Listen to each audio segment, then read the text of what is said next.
That Elon Musk fella has a bit of a reputation as a liar. Did he lie to us? That's what we're going to find out. I got Jim here, Iowa Tesla guy. Link in the description. There's going to be some discussion here. Here's what's going on. There was this little shareholder meeting. Just a little. Just a few days ago.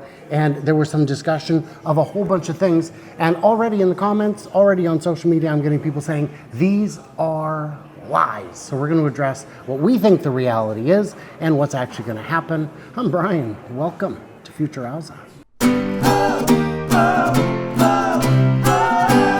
So Jim, there was a whole bunch. Yeah, see? They were saying that earlier in the car we were discussing how my intros are pretty good. In the comments, are they? So there's a whole bunch of big claims that were made. The first one I want to ask you is, are we going to be text and drive in 2 months? Tesla might let you do it. Elon, I mean, if you're in a gas car now, the car will let you text and drive. It doesn't make it legal. The car will let you go over the speed limit. Right. That's already true. There are laws that you can break. But my question is, will they be at that level? Is that something they will enable us by New Year's Day? Been around Elon long enough to know that Elon time is not exactly within the realm of normal people time frame. So it seems unlikely. However, even if they do allow you to somehow turn off the nag and do all of those things, then the question becomes, is it still level 2 anymore? And then we're talking, is it now level 3? Is it really somewhat semi-unsupervised? And does that then lead into other regulatory issues that are outside of Tesla's control? But time frame, I'd love to say. I know he's an optimist through and through. He's been for years, but he's been saying that we're going to have FSD solved for the last 7 years more. Yeah, I am deeply skeptical that we will have the ability to text and drive for more than 30 seconds by the end of December. Less than 30 seconds? No, maybe. If your nag is changed from 5 seconds to 30 seconds and no penalty for phone, you're done. That's it. You could do that.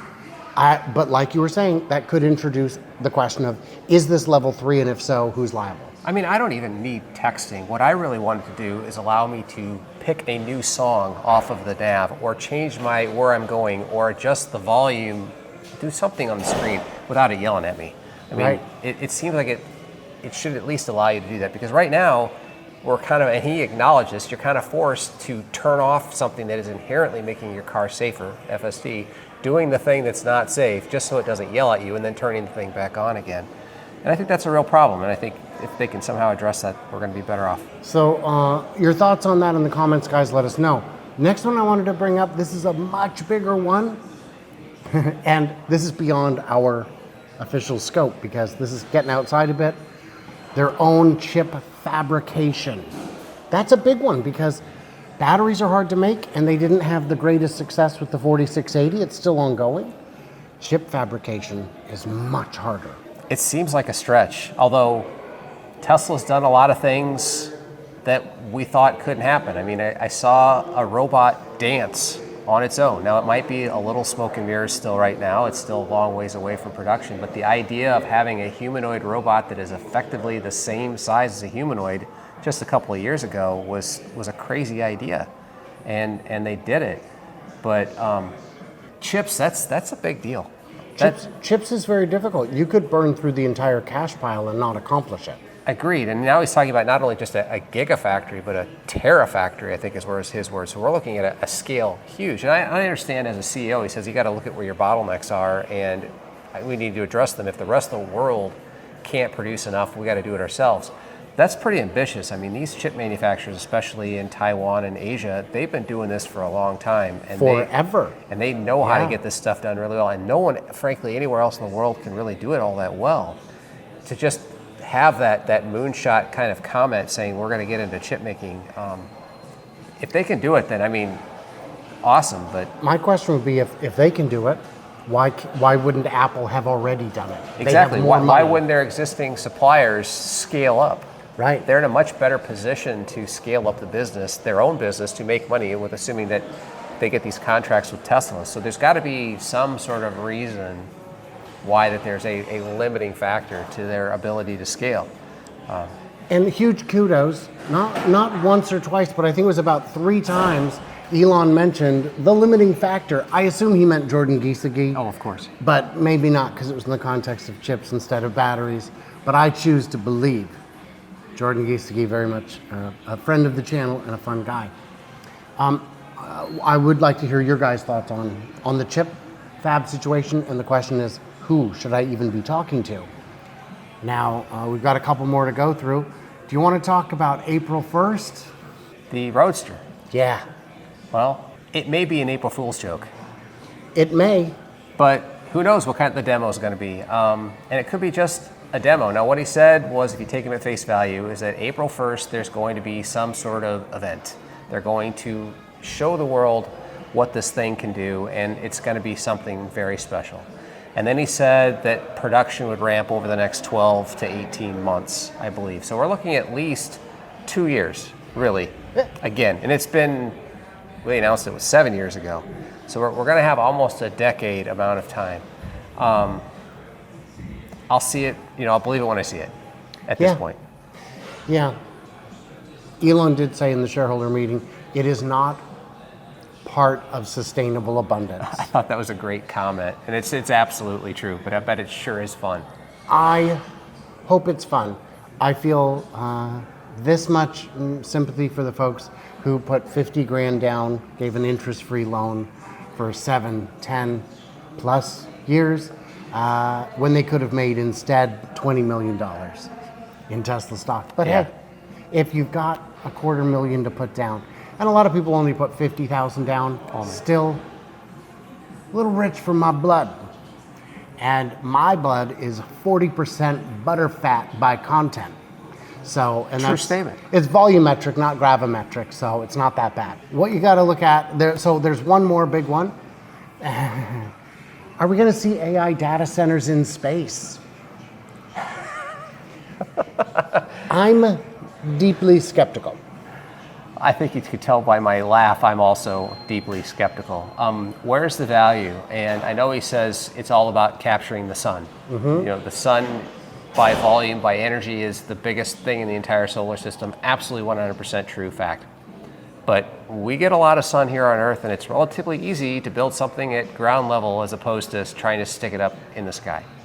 Also, everybody says space is cold, and yes, space is cold, but space doesn't actually radiate heat. There's no thermal transfer, so if you think you're going to keep your centers cold, I think it's going to be a very difficult task to do.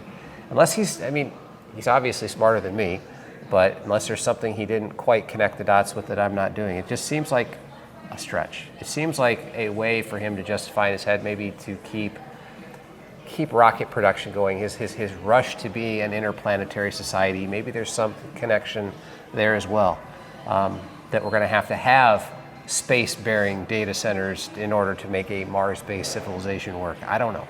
I will tell you, the advantages that have been explained to me are 24-hour sunlight, no atmospheric diffusion to reduce solar collection. But the downsides are, how do you repair it? You don't. You don't. And how do you, the cost of launching it, of course, and micrometeorites. Micrometeorites are going to perforate it constantly because solar panels are not of the kind of strength that you would see for, say, the hull of a spacecraft. And on the space station, you can do repairs. Well, they'll have Optimus. One thing at a time, guys. One thing at a time. One imaginary technology. Optimus is going to solve everything. Optimus has already solved everything. And that's a frustration I have, is a lot of people believe that Optimus has already solved. Well, AI has already solved it. No, it will. It'll solve a lot of things. Today is not that day. I don't even know what today is. That's why my alarm woke me up 2 hours early today. It happens. I forgot what day it was. Was there anything else in the meeting that was said that could be considered specious? Perhaps a factory that makes 1 billion Optimi. That, I think, was not aspirational. I think that was just something that isn't, in some universe, could happen. I don't see, that's not on the roadmap. 1 million a year is on the roadmap. Well, Elon explained pretty well that he thinks in orders of magnitude. So obviously he's saying that I think I'm going to have more than 100 million. So maybe a billion. Somewhere that's my number. Well, if you say 100 million, that's 10 million or a billion. Okay, yes. Because it's an order either way. Yes, absolutely. And he said for whatever reason he threw out a billion. I think that was a throwaway comment. It's a hard time for this guy to imagine a billion robots just walking around this place. It was a billion a year. He was saying there could be a factory. Well, and that's if I'm there's going to tell going to you be that's the wrong a number. global robotic apocalypse with AI, maybe they only need 1 year. He did say that he didn't want the James Cameron kind of future that we see, but I'm a shareholder in Skynet, so I'm okay with that. Think hang your hat on that and see how well that works for you. Yeah, they're not paying dividends yet, but in the long run, I think I will retire and go out of this world a lot sooner than I expected. And I should say that I don't know if you know, but my retirement is within an order of magnitude of where it should be. Same. So that's by Elon standards. Yeah, we're doing really well. We're on a track. Is it fair to say that the reason Elon's timelines are so slippery and hard to understand is because he is a time traveler? And to him, time doesn't mean the same thing as it does to us. It's possible. Anything, I guess, is possible.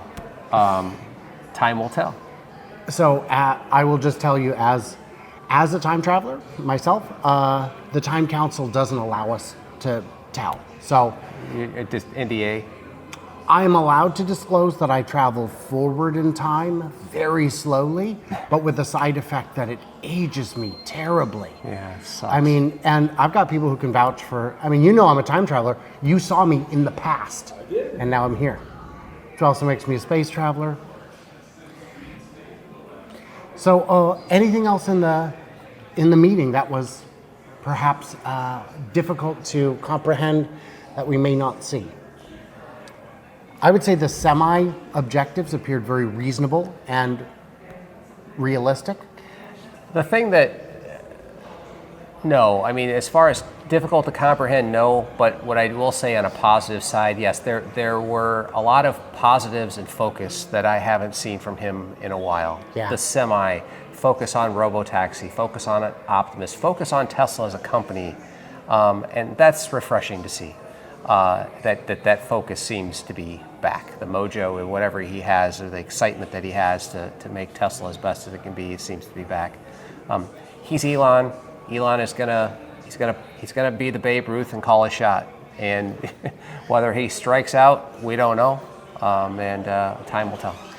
See, what I do is I step up to the plate and I take my bat and I point it right into the first base dugout, and that's where I fly out to. Perfect shot. So, I mean, yeah, it's not great. I mean, it's a very high pop, but they do get me on a pop fly. So, but I'm calling my shot. I'm going down on my terms on one pitch. It's terrible. Should not get baseball advice from me. Anything else from the shareholder meeting? Which, by the way, thank you to everyone who supported getting me there. I do have updates about future events, which I can share at some point. Perhaps not publicly, but it'll definitely be posted on all the premium stuff, the Patreon, the YouTube members, and the X subscribers. So thank you guys all for that. Anything else we should address from the meeting? I mean, it was my first shareholder meeting. Thank you for Tesla for inviting me to my first anything, frankly.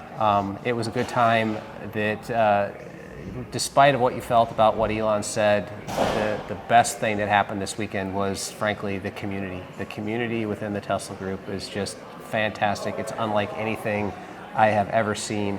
And if there's any type of situation where the community can get together, we're going to get together.